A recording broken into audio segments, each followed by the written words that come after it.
सिंह। तो चलिए शुरुआत करते हैं आज की कुछ खास बड़ी खबर से। तिलका मांझी के भागलपुर के मधुश्री कॉलोनी में रहने वाले संदीप मिश्रा का चयन संयुक्त राष्ट्र मास्टरमाइंड 2022 में हुआ है। उन्होंने industrial knowledge, science and diplomacy के क्षेत्र में विचार रखने एवं काम करने के लिए चुना गया है। यह भागलपुर के लिए बहुत गौरव की बात है। दरअसल संयुक्त राष्ट्र संघ ने इसके लिए दुनिया भर से अभी तक मात्र 30 लोगों का ही चयन किया है, जिसमें इस वर्ष 6 लोगों का चयन हुआ है और भारत से भागलपुर के रहने वाले संदीप मिश्रा का चयन हुआ। मधुश्री कॉलोनी स्थित अपने आवास पर प्रेस कॉन्फ्रेंस करते हुए संदीप मिश्रा ने बताया कि मेरा दायित्व होगा कि मैं UN सस्टेनेबिलिटी गोल 2030 को प्राप्त करने के लिए अपने देश और विश्व में जागरूकता फैलाऊं एवं सरकार व अंतर्राष्ट्रीय संस्था को सुझाव भी दूं। सभी लोग यहाँ आए, आप सबका बहुत बहुत धन्यवाद। मेरा नाम संदीप मिश्रा है। आज का प्रेस कॉन्फ्रेंस इसलिए रखा गया कि बहुत लोग ये जानना चाह रहे थे कि यूनाइटेड नेशन मास्टरमाइंड, जिसमें कि मेंबरशिप का सिलेक्शन हुआ था, वो क्या है, इसका क्या हम लोग करते हैं और हम लोग कैसे इसको ड्राइव कर सकते हैं पूरे वर्ल्ड वाइड।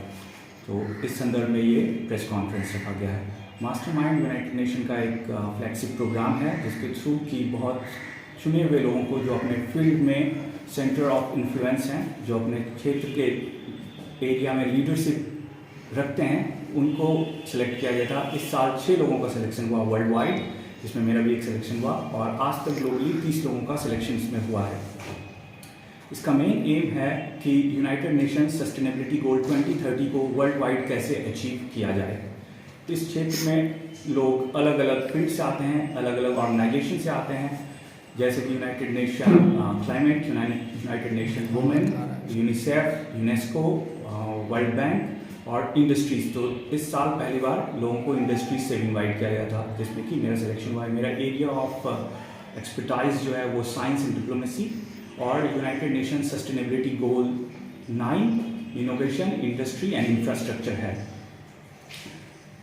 इस संदर्भ में हम लोगों का काफ़ी ट्रेनिंग हुआ, जिसमें कि डिफरेंट लीडर्स अपने लीडरशिप चैलेंज के बारे में डिस्कस करते हैं, कैसे हम उसको वर्ल्ड वाइड इन्फ्लुएंस कर सके। जैसे अभी COP27 में इजिप्ट में हुआ, वहाँ पे भी कुछ लोग मेंबर्स वहाँ पे प्रेजेंट थे जो कि क्लाइमेट चेंज के बारे में बात कर रहे थे।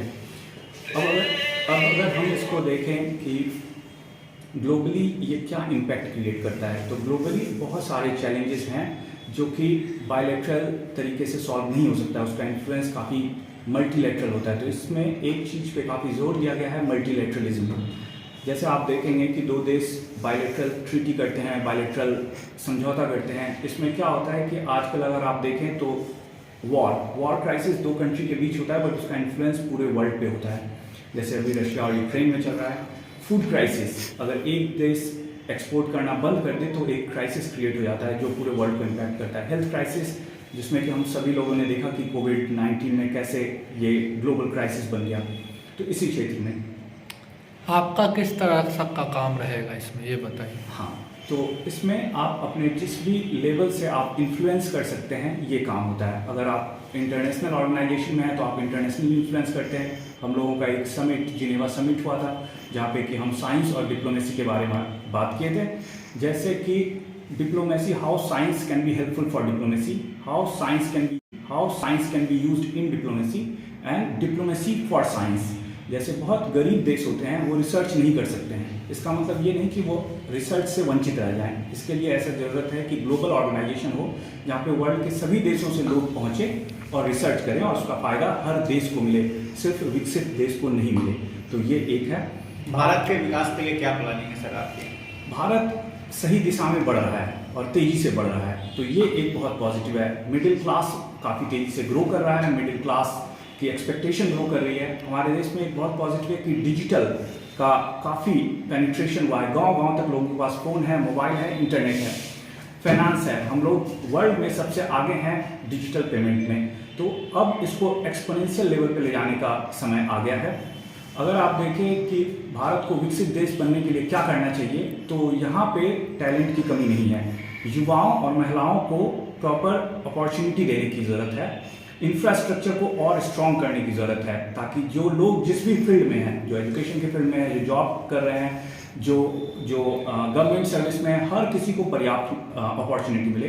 एजुकेशन को एडवांस लेवल पे ले जाने का अब ज़रूरत आ गया है। ज़रूरतें तो पता है हम लोगों को, किस तरह से इसको किया जाएगा ये आप अगर बता सकें तो। हमारा काम इन्फ्लुएंस करने का है जी। किस तरह से आप इन्फ्लुएंस करें। तो जो पॉलिसी बनाती है सरकार, कभी कभी क्या होता है, वो शॉर्ट टर्म पॉलिसी होता है, आप आज की जो समस्या है उसको सॉल्व करने के लिए किया जाता है, जबकि और जब तक वो लागू होता है पॉलिसी पुराना हो जाता है। तो पॉलिसी को फ्यूचरिस्टिक सोच के बनाना चाहिए कि आज पॉपुलेशन 1.4 बिलियन है, जब वो 2 बिलियन होगा तो क्या हमारा इंफ्रास्ट्रक्चर उसको सपोर्ट कर पाएगा। हम लोग जिस चीज़ को नहीं समझ रहे हैं, पॉल्यूशन और वाटर क्राइसिस, आज छोटे छोटे शहरों में भी पानी की किल्लत हो गई है। और पॉल्यूशन, जो दिल्ली की पॉल्यूशन थी, आज बिहार में अगर आप देखें उसी लेवल का पॉल्यूशन हो गया है। वर्ल्ड इंडिया में out of 10 9 most polluted city Bihar में है। तो इस तरफ हम क्या सोचें, हर इंसान को जागरूक करने का एक ज़रूरत है कि आप अगर एजुकेशनल इंस्टीट्यूट में हैं तो वहाँ बच्चों को जागरूक करें। एनजीओ चलाते हैं तो एनजीओ उसको किस तरह से जागरूक कर सकते हैं, सरकार पॉलिसी बना सकती है और उसका सही तरह से इम्प्लीमेंटेशन कैसे कर सकती है। जब हम बात की साइंस एंड डिप्लोमेसी की, तो भारत को आप अगर देखें तो ये 28 राज्यों में बटा हुआ है। हर राज्य का अपना एक समस्या पर वो दूसरे पे डिपेंड है। जैसे आप देखेंगे साउथ में कि पानी का क्राइसिस, नदी एक स्टेट से दूसरे स्टेट में जाती है, बाढ़ आता है तो वो दूसरों पे प्रॉब्लम आता है। इस दिशा में काम करने की ज़रूरत है। एजुकेशन सिस्टम को स्ट्रॉन्ग करना है। हमारा पॉपुलेशन बढ़ रहा है तो ओल्ड एज लोग भी बढ़ रहे हैं, तो जो 60 से ऊपर हैं उनके लिए हेल्थ सुविधा भी मुहैया कराना पड़ेगा और उसको एक लार्ज स्केल पे इम्प्लीमेंट करना पड़ेगा। बहुत सारे पॉलिसीज हैं, बहुत सारे स्कीम हैं जो काम कर रहे हैं। बात फिर से हाजिर होंगे ऐसी कुछ खास बड़ी खबरों के साथ, तब तक के लिए नमस्कार।